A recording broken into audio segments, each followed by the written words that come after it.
You'll never amount to anything, just like your pathetic mother, my stepmother Victoria announced at the family dinner table, twirling her wine glass as she delivered what she thought was the killing blow. I calmly closed my laptop, which had been displaying the Forbes 30 Under 30 announcement email I'd received that morning, and smiled at the woman who had spent 8 years trying to erase me from my own family. Did she really think her designer clothes and my father's credit cards made her opinion worth more than my achievements? The dining room and my father's Manhattan brownstone fell silent, forks suspended midway to mouths. My half-siblings, Victoria's twins Brandon and Brittany, smirked from across the table with the confidence of 18-year-olds who'd never worked a day in their lives. My father Daniel stared into his bourbon like it might transport him somewhere else. His signature move when Victoria went on one of her tirades about my mother or me. "That's an interesting perspective, Victoria," I said, reopening my laptop with deliberate slowness. "Would you like to clarify which part of my life suggests I'll never amount to anything? The full scholarship to MIT? The tech startup I founded? Or should I skip ahead to this morning's email?" Victoria's perfectly Botoxed face tried to form a sneer, but the muscles weren't quite cooperating. "Oh please, Aria, we all know those little coding projects of yours are just hobbies. When are you going to get a real job? Maybe Brandon could put in a word for you at his internship." Brandon puffed up at the mention. His internship was at Victoria's brother's investment firm, where he spent most of his time making coffee runs and updating his Instagram stories from the office gym. But in Victoria's world, nepotism in a suit trumped innovation in a hoodie every time. "A real job," I repeated, savoring the moment I'd been waiting 8 years for. "You mean like being the CEO of a company valued at $50 million? Stop exaggerating," Brittany chimed in, examining her nails. "It's embarrassing when you lie like this." "Brittany's right," Victoria added, setting down her wine glass with practiced elegance. "This fantasy of yours needs to stop. You're 26 years old, living in some shared apartment in Brooklyn, playing with computers. Meanwhile, look at Brandon and Brittany. They're building real futures." I glanced at my father, waiting for him to say something, anything. But Daniel Kingston remained silent, as he had since the day he married Victoria when I was 18. The day she'd moved into our home and systematically began pushing out every trace of my mother, who died when I was 15. "Dad," I said quietly, "do you think I'll never amount to anything?" He shifted uncomfortably. "Aria, that's not Victoria didn't mean." "Yes, I did," Victoria interrupted. "Someone needs to give her a reality check. She's wasting her life, and frankly, it's pathetic. If her mother could see her now." "Don't." The word came out sharper than I intended. "Don't you dare invoke my mother." "Why not?" "She was just as delusional as you are. An artist who thought she changed the world with her paintings. Where did that get her? Dying broke in a hospital bed." The rage that flooded through me was familiar. I'd been swallowing it for 8 years. Every snide comment about my mother's failed art career. Every reminder that Victoria's MBA was worth more than my mother's MFA. Every implication that creativity and passion were somehow less valuable than connections and credit limits. "My mother died of cancer, not poverty," I said evenly. "And she sold more paintings in her lifetime than you've had original thoughts." "How dare you?" "I'm not finished." I turned my laptop screen toward the table. "Since you're so concerned about my future, let me share this morning's news." The Forbes 30 Under 30 page loaded, my photo prominent among the technology innovators. The headline read, "Aria Kingston, 26, the MIT dropout whose AI platform is revolutionizing creative industries." The silence was deafening. That's photoshopped," Brandon stammered. I clicked through to the full article. "Really? Forbes is pretty thorough with their fact-checking. Should I read the part about the $50 million Series B funding we just closed? Or the section about our 300 employees? Oh, here's a good bit. Kingston's platform bridges the gap between human creativity and artificial intelligence, honoring her late mother's artistic legacy while pushing technological boundaries." Victoria's face had gone pale beneath her bronzer. "This is some kind of mistake." "The only mistake," I said, "was letting you convince me I was worthless for the past 8 years. My father finally looked up from his bourbon, his eyes wide. $50 million. The company valuation, not my personal net worth. Though that's doing pretty well too." I pulled up another tab. Here's my team. 300 employees across 4 offices. We just signed partnerships with Adobe and Netflix. But sure, Brandon can still put in a word for me at his coffee fetching internship. I do more than fetch coffee, Brandon protested. Do you though? I asked. Because according to LinkedIn, you've been an intern for 2 years. That's not building a future, that's hiding from one. Brittany had grabbed my laptop, scrolling frantically. This can't be real. You live in Brooklyn. You wear the same jeans every time we see you. It's called prioritizing. I invested in my company instead of clothes. Shocking concept, I know. When did this happen? My father asked, his voice barely above a whisper. Why didn't you tell me? I looked at him for the first time in years. He seemed smaller somehow, diminished by his own choices. When would I have told you, Dad? During the family dinners where Victoria spent the entire time explaining why I was a disappointment. During the holidays when she forgot to set a place for me, or maybe during my college graduation that you missed because Brandon had a lacrosse game. That was an important game, Victoria muttered, but even she seemed to realize how hollow it sounded. More important than your daughter graduating summa cum laude from MIT. You dropped out, she shot back, grasping for any foothold. In my senior year, to focus on the company. Bill Gates and Mark Zuckerberg dropped out too. How did that work out for them? My phone buzzed. A text from my COO. CNN wants to move the interview to tomorrow. Confirm? Sorry, I need to handle this. I typed back quickly. CNN wants to interview me about the Forbes listing. Apparently, being one of the youngest tech CEOs in the country is newsworthy. Who knew? Victoria stood abruptly, her chair scraping against the hardwood. This is ridiculous. I don't care what some magazine says.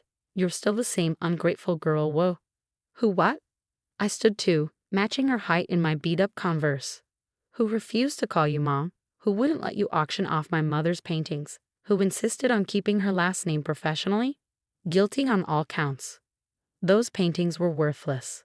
The one you tried to sell last year just went for $40,000 at Sotheby's. I bought it, by the way. It's hanging in my office. The corner one with the Manhattan view. My father's head snapped up. You bought Eleanor's painting. I've bought 17 of them so far. Every time one comes up for auction. Did you know she has pieces in Milmonite now?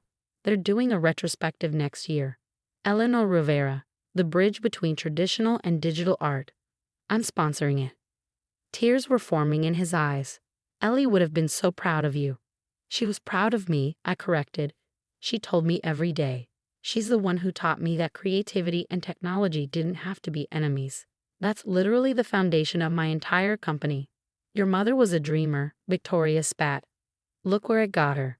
It got her a legacy, I shot back. What's yours going to be, Victoria? Professional trophy wife? Career gold digger? Mother of 2 kids who can't function without daddy's credit card? How dare you? No, how dare you? The words poured out, 8 years of silence breaking like a dam. How dare you move into our home and try to erase my mother? How dare you convince my father that success only looks like your narrow definition?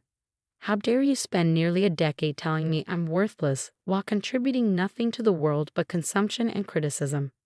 I saved this family, Victoria shrieked. Your father was a mess when I met him. This house was a shrine to a dead woman. You were a weird, antisocial teenager who spent all her time on computers, building the skills that made me a millionaire by 26. Money isn't everything. Really? Because it's all you've talked about since you got here. My lack of it, specifically. Well, surprise, I have more than you now. I have more than Dad. I could buy this brownstone tomorrow without blinking. Then why don't you? Brandon challenged, trying to salvage some dignity for his mother. Because I don't want it, I said simply. It stopped being home the day she moved in. My father flinched as if I'd slapped him. Aria? What, Dad? You want me to pretend the last 8 years didn't happen? Pretend you didn't choose her over me every single time? I never. My high school graduation, my MIT acceptance, my first product launch, Mom's birthday every year. You missed all of it because Victoria had something more important planned. Those weren't deliberate. Neither was your neglect, but the impact was the same. Victoria had recovered some of her composure, smoothing her dress with shaking hands. This changes nothing. You're still not welcome here. Victoria, my father said sharply. What? She just insulted our entire family. She called our children failures. If the Gucci shoe fits, I muttered. And accused me of being a gold digger. You literally told me on your wedding day that you'd earn this life by investing in the right man. Your words, not mine. That was taken out of context. The context was you explaining why I should be grateful you were willing to tolerate me until I turned 18. Brittany and Brandon were both on their phones now, probably Googling frantically to verify my claims. I saw Brandon's eyes widen as he found something. Holy shit, he breathed. Her company just got featured in TechCrunch. The unicorn in waiting. They're predicting a $1 billion valuation within 2 years. Language, Brandon, Victoria said automatically, but her heart wasn't in it. She has a Wikipedia page, Brittany added, sounding stunned. With a whole section on awards and recognition. MIT Technology Reviews Innovator Under 35. Fast Company's most creative people in business. There's like 20 of them. 23, I corrected. 24 after today. My father was looking at me like he'd never seen me before. Why didn't you tell me any of this? I tried. Remember 2 years ago when I called to invite you to our series, A Celebration? Victoria answered and said you were busy. Last year when I was featured in the Wall Street Journal? You texted back saying, "That's nice, honey," and never mentioned it again. 6 months ago when President Obama name-dropped my company in a speech about innovation. Cricket. Obama mentioned you. His voice cracked. In a speech at MIT, about how young entrepreneurs are solving problems traditional industries ignore. But Brandon had a parents' weekend at Cornell, so that was important, Victoria said weakly. More important than the President of the United States recognizing his daughter's work? Silence. I'm done, I said, closing my laptop and standing. I'm done pretending this is a family. I'm done being treated like an inconvenience. I'm done letting you make me feel small because my success doesn't look like yours. Where are you going? My father asked. Back to my life, the one I built without any of you. My apartment might be in Brooklyn, but at least it's full of people who actually care about me. Aria, please, let's talk about this. There's nothing to talk about. Victoria's made it clear for 8 years that I don't belong here. The only difference now is that you all know what you've been rejecting. I headed for the door, my beat-up messenger bag slung over my shoulder. Victoria's voice followed me. You think you're so special because some magazine put you on a list? You're still the same antisocial girl who couldn't even. I turned back one last time. I am antisocial. I do prefer computers to most people. I did spend my teenage years coding instead of partying. And you know what? Those flaws built a company that employs 300 people. That helps artists monetize their work in the digital age. That honors my mother's memory every single day. Your mother was an artist, a dreamer, a believer in impossible things. She would have loved everything about my weird, antisocial, computer-obsessed life.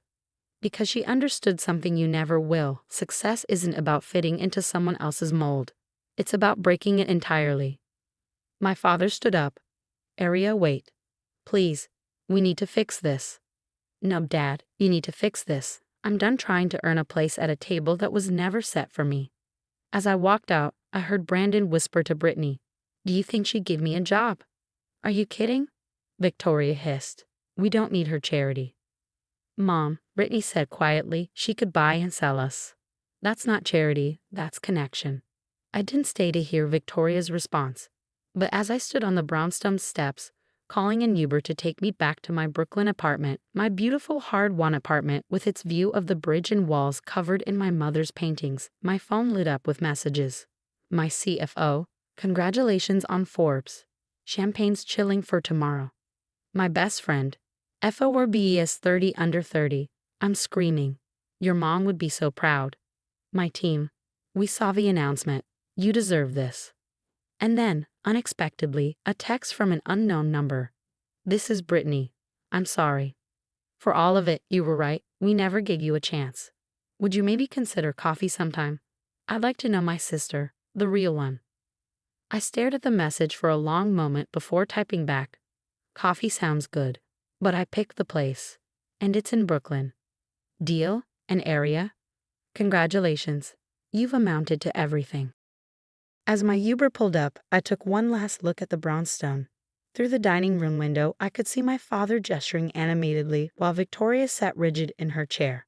Brandon was still on his phone, probably deep diving into everything he'd missed about his stepsister's life.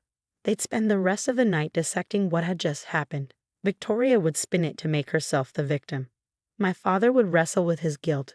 The twins would recalibrate their worldview to include the possibility that success could wear Converse instead of Louboutins. But I wouldn't be there for any of it. I had a CNN interview to prepare for, a company to run, a legacy to build.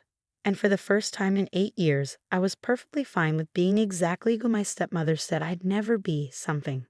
Actually, scratch that. Everything.